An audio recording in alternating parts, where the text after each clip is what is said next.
আসসালামু আলাইকুম ভিউয়ার্স, কেমন আছেন সবাই? আশা করি সবাই অনেক ভালো আছেন। আজকে কথা বলবো বর্তমান উপদেষ্টাদেরকে নিয়ে। কথা বলার উদ্দেশ্য হচ্ছে আমরা এখনো ভুলে যাইনি জুলাইয়ের হত্যাকারী বা জুলাইয়ের যে আন্দোলন ছিল সেই আন্দোলন আমরা ভুলে যাইনি। হয়তোবা উপদেষ্টারা ভুলে যেতে পারে বা ভুলে গেছে, কারণ তারা নির্ধারিত একটি চেয়ারে বসে আছে, তারা পিছন ভুলে যেতে পারে। বাংলার জনগণ, ছাত্র সমাজ, সাধারণ জনগণ ভুলে যায়নি সেই জুলাইয়ের আন্দোলনের কথা। এই কথাগুলি আসার উদ্দেশ্য হচ্ছে সেই জুলাই আন্দোলনে কঠোর বয়স দিয়েছিলেন, কঠোর ভূমিকা পালন করেছিলেন, কঠোর সাহস দিয়েছিলেন আসিফ মাহতাব স্যার। আপনারা অবশ্যই ভুলে যান নাই তাকে। আসিফ মনে হয় ভুলে গেছেন, কারণ ভুলে যাওয়ারই কথা, ভুলে যাওয়ার মতোই। এই আসিফ মাহতাব স্যারকে এই পর্যন্ত কোনো গুরুত্বপূর্ণ মিটিং বা ন্যূনতম সম্মানের ক্ষেত্রে কোথাও তাকে ডাকা হয়নি, তাকে ওই পরিমাণ সম্মান দেয়া হয়নি। ওই সময়ে জুলাইয়ের আন্দোলনের সময়ে ছাত্রদেরকে এবং সাধারণ জনগণকে যে পরিমাণ সাহস দিয়েছে তার ভয়েস থেকে, তার কণ্ঠ থেকে, তো সেই ক্ষেত্রে তিনি কিন্তু একটা সম্মান পাওয়ার ব্যক্তি, এবং তিনি সেই কঠোর দেওয়ার জন্য, কণ্ঠ দেওয়ার জন্য, প্রতিবাদ করার জন্য তিনি কিন্তু জেল খেটেছেন, রিমান্ডে গিয়েছেন। তো সেই ক্ষেত্রে তার কোথাও তেরকম কোনো ভূমিকা দেওয়া হয়নি, তাকে তেরকম উপদেষ্টারা কিন্তু তাকে তেরকম কোনো সম্মানও দেওয়া হয়নি।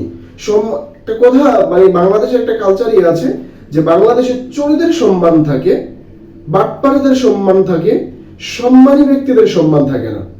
কারণ এই কথাগুলি বলার উদ্দেশ্য হচ্ছে মোস্তফা সরোয়ার ফারুকী বর্তমানে ফেসবুক, আপনার যদি সার্চ করেন ফেসবুকে যেদিকেই যাবেন মোস্তফা সরোয়ার ফারুকীর ফটো আসবেই। আসার উদ্দেশ্য হচ্ছে বাংলাদেশের সাধারণ জনগণ মোস্তফা সরোয়ার ফারুকী কে সেটা সবাই জানে, কিন্তু জানে না কারা? বর্তমান উপদেষ্টায় যারা আছে, বর্তমান উপদেষ্টায় যারা আছে তারা জানে না মোস্তফা সরোয়ার ফারুকী কে। তো তারা যদি এতটুকুই না জানে, যেটা দেশের জনগণ, সাধারণ মানুষ জানে যে এই মোস্তফা সরোয়ার ফারুকী কে, সেটা সাধারণ জনগণ যদি জানে, তাহলে এই উপদেষ্টারা যেহেতু জানে না, তো তারা দেশ কি চালাবে? আমার একটা কথা হচ্ছে, তারা দেশ কি চালাবে, কি সংস্কার করবে? আমি এই উপদেষ্টাগুলি বসার পরে, ডক্টর ইউনূসের যে সরকার বসার পরে কখনো সমালোচনা করি নাই, কারণ করি নাই, যে কোনো একটা ঝুঁকির মুখে পড়লে ওইটা কাটিয়ে উঠতে সময় প্রয়োজন হয়, তো সেই ক্ষেত্রে কথা বলিনি। কিন্তু তারা যে সময় আমরা দিচ্ছি, সেই সময়ের বিনিময়ে যে তারা কি করতেছে সেটা আমরা দেখতে পাচ্ছি। এই পর্যন্ত জুলাইয়ের হত্যাকারীর কারো কোনো বিচার হয় নাই, কিন্তু বিচার হয়নি, গ্রেফতার হয়েছে এবং তারা জেলে ভালোই আছে। সেটা আমরা বিভিন্ন ফুটেজে আমরা দেখেছি, বুঝতে পারা যায় যে আসলে তারা কতটা সুখে আছে। তো ওই দিকের কথা পরে বলবো।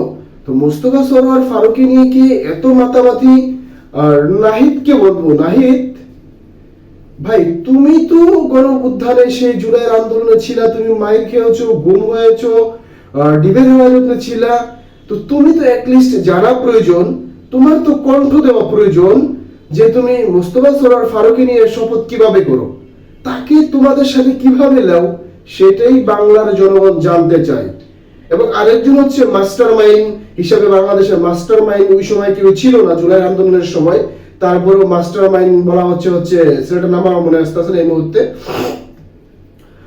যিনি এই মুহূর্তে মনে আসতেছে না, আমি এই ছবি দিয়ে দিলাম যে এই মাস্টার মাইন্ড যাকে বলা হয়েছে, তার সাথে তিনি সবাই একসাথে বসে বা একসাথে থেকে কিভাবে মোস্তফা সরোয়ার ফারুকীকে শপথ গ্রহণের একসাথে তোমরা লেও, সেটা দেশের জনগণ জানতে চায়, এবং দেশকে তোমরা কোন পর্যায়ে নিয়ে যেতে চাচ্ছ সেটাও দেশের জনগণ জানতে চায়। তো অবশেষে আমি একটা কথা বলবো যে আসলে এই উপদেষ্টা বলে আমি একটা সময় ভাবতাম যে আসলে দেশ সংস্কারের কাজে এদেরকে প্রয়োজন, এরা নির্ধারিত একটা সময় থাক, কোনো সময় বিধি না, এরা সংস্কার করে অবশেষে তার একটা নির্বাচন দিও। আমি এখন মনে করতেছি যে আসলে তাদের দ্বারা সংস্কার হবে না, আর তাদের এই মুহূর্তে দরকার প্রয়োজন পড়ে না। আমি মনে করি আগামী জানুয়ারিতে 2025 জানুয়ারিতেই নির্বাচন দেওয়া উচিত। একটা নির্বাচন হয়ে যাক, দেশ সরকার চালাক। এই অন্তর্বর্তী লোকজন দিয়ে এই দেশ চলবে না এবং এই দেশ আবার হুমকির মুখে পড়তে হবে, আমি যেটা জানি। তো এই মুহূর্তে আমি এটাই বলবো যে আসলে অনেকে অনেক সময় নির্বাচন নিয়ে কথা বলেছে, তো আমি সেটার পক্ষে ছিলাম না, তো আজকে সেটার পক্ষে যে জানুয়ারিতে অবশ্যই নির্বাচন দেওয়া উচিত। আর এই লোককে মোস্তফা সরোয়ার ফারুকী, তিশা, এরা কে? এই উপদেষ্টা কি জানে না ভাই? দেশের জনগণ এই প্রশ্ন উপদেষ্টাদের কাছে যে এরা কে, ভালো করে রিসার্চ করে দেখুন। বর্তমানে রিসার্চ করার প্রয়োজন নেই, ফেসবুকে ঢুকলেই বুঝতে পারবেন যে মোস্তফা সরোয়ার ফারুকী কে। আমি তাদের ছবিগুলো একে একে দিয়ে দিচ্ছি ভিডিওর মাঝে, তো আপনারা দেখে নেবেন। তো আমি অবশেষে একটা কথা বলবো, উপদেষ্টাদের উপর যে আস্থা ছিল দেশের জনগণের, আস্থাগুলো উঠে যাচ্ছে আস্তে আস্তে। তো আমি মনে করি উপদেষ্টা আর প্রয়োজন নেই, দেশে একটা নির্বাচন হয়ে যাক, পরবর্তীতে সরকার এসে দেশ চালাক, দেশটা অস্থির হবে। আর না হতে এই দেশটা হুমকির মুখে, আবার গ্যাঞ্জামের মুখে পড়ে যাবে। সেটা আসলে বাংলার জনগণ হতে চায় না। একেবারে ভাই আন্দোলন করে অনেক মানুষের জীবন দিয়েছে, নেতৃত্ব যারা দেয় তারা আসলে জীবন দেয় না, তারা আসলে ত্যাগ স্বীকার করে। কিন্তু জীবন এই বাংলার জনগণের, সাধারণ জনগণের দেয়া লাগে। বাংলাদেশের মানুষ এতটাই জীবন সস্তা না যে যেখানে সেখানে জীবন দিয়ে দিবে। তো এই জীবন হুমকির মুখে আর ফালায়েন না আপনারা, সরে যান, জানুয়ারিতে নির্বাচন দিয়ে দেন।